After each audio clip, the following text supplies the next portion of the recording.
అన్న అమెరికాలో ఒక సాఫ్ట్వేర్ ఇంజనీర్కి కొంచెం కొద్దిగా ఎక్స్పీరియన్స్ వస్తే 10 లక్షలు జీతం అన్న. డాక్టర్ డాక్టర్కి 20 నుంచి 25 లక్షలు జీతం అన్న.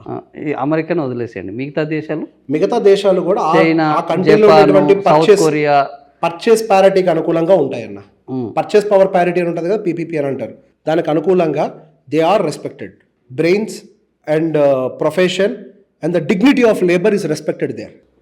ఇక్కడేముందన్న రెస్పెక్ట్? ఏందన్న 30,000 పీజీ చేస్తే అన్న 75,000 అన్న జీతం డాక్టర్లకి. ఇంజనీర్లకి అయితే దిక్కే లేదన్న. మరి ఏం బిల్డ్ చేశారన్న ఇక్కడ? ఏం బిల్డ్ అవుతుంది? ఏం సెక్యూరిటీ ఉంది ఉద్యోగం అంటే చదువుకున్న తర్వాత? మరి బయటికి వెళ్ళిపోక ఏం చేస్తారన్న? మరి ఎండ్ ఆఫ్ ద డే వీడి కుటుంబాన్ని బతికించుకోవాలి కదా. మరి బ్రెయిన్స్ అని బయటికి వెళ్ళిపోతున్నాయి. అంత జ్ఞానాన్ని సంపాదించుకొని వాడు ఎందుకు వేస్ట్ చేసుకుంటాడు? బయటికి వెళ్ళి వాడు పని అడిగి చేసుకుంటున్నాడు. సో ఇంకా ఈ భారతదేశాన్ని కాపాడే మోక్షం లేదు దీనికి. మోక్షం ఉందన్న, బుద్ధి ముందు మనకుండాల. నువ్వు ఎంచుకునే నాయకుడిని నువ్వు మేనిఫెస్టోలో పెట్టినప్పుడు వాడు కేజీ బియ్యం ఇస్తాడా, ఫ్రీ బస్ ఇస్తాడా, చీరలు పంచుతాడా? ఇవి కాదు కదా చూడాల్సింది.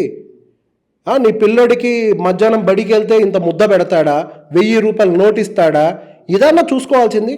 మనం చూసుకోవాల్సింది ఏంటన్నా, అరే నువ్వు నాకు ఇవ్వాల్సింది 1000 రూపాయల నోటు కాదని నా పిల్లోడికి 1,00,000 రూపాయల జీతం. అట్లాంటి పాలసీ ఏదైనా ఉందా నీ దాంట్లో అని చెప్పాలి కదా మేనిఫెస్టోలో.